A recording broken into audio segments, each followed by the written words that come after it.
Rémi Y, GG, 13. C'est 13. Y, Rémi Y. Farid, j'ai tout compris. Je sais pas si j'ai tout compris. Pomoko, Brigitte, Rémi Y. C'est pas ce Rémi-là. Rémi Y. Ça, c'est bien. Bonjour Sylvie. Bon, plus dur sera la chute pour ceux qui sont pas réveillés, si vous voulez. Alors, je vais vous faire un petit topo pour le mot pas réveillé. Dans 4 minutes, on commence le débrief. Quand vous dites que les gens ne sont pas réveillés, là, vous vous cachez un petit peu une réalité. Dites-le quand même. Quand vous dites que les gens ne sont pas réveillés,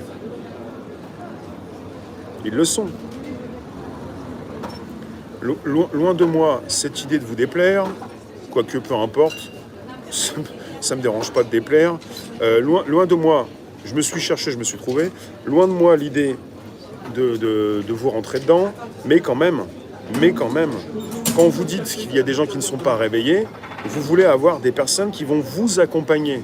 Ça concerne la société, avec des politiques qui vous accompagnent. Vous voulez des personnes supplémentaires pour faire le nombre.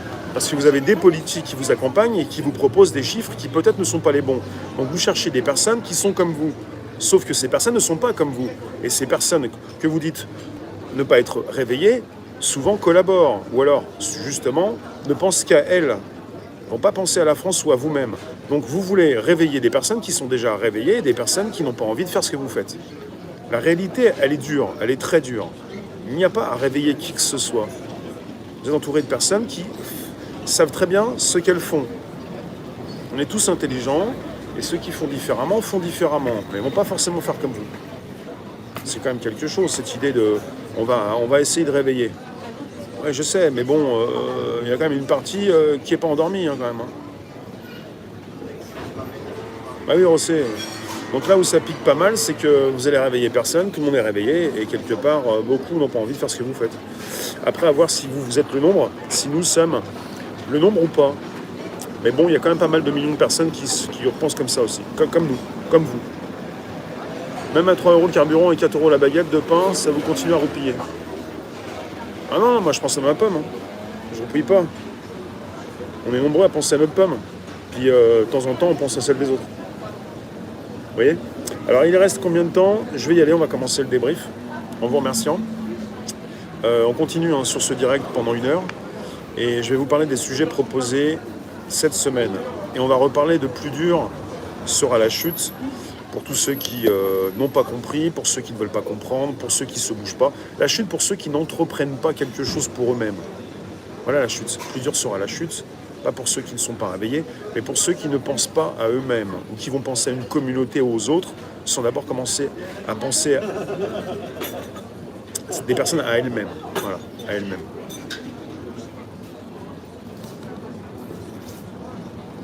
Non mais c'est le côté un peu neuneux, c'est le côté réveillé pas réveillé.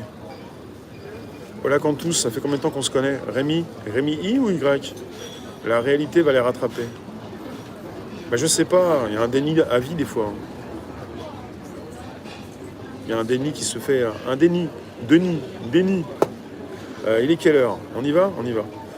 Pour le débrief, je voulais vous entretenir sur un débrief comme chaque dimanche. Dimanche, 16h. Il va être 16h. Le mardi, je commence par un podcast. Parce que le lundi, il n'y a que Twitch. Demain, c'est que Twitch, 17h.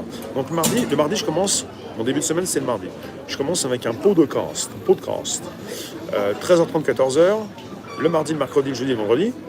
Donc, on en a fait 3, puisque le jeudi, c'était un petit peu perturbé. Perturbant. Mardi, première image du télescope James Webb. J'ai commencé par ça, il fallait qu'on en parlait. Le James Webb, il est à 1,5 million de kilomètres de la Terre. Il peut prendre des images un peu plus belles, un peu plus importantes que son prédécesseur, le Hubble, toujours en fonction. Et on a des belles images, donc c'est bien. Est-ce que ça a été photoshopé ou pas ? Est-ce qu'on y croit ou pas ? Telle est la question. En tout cas, on a des belles images. On peut continuer de s'enthousiasmer dans des cercles bien circoncis. On s'enthousiasme, on a des belles images, on est content, c'est le progrès. T'es déçu, Rossé ? Non, moi je suis pas déçu, je suis dans un imaginaire collectif. Je m'imagine. C'est le début, bien sûr. Il n'y a pas à être déçu. Ils nous font ça grandiose.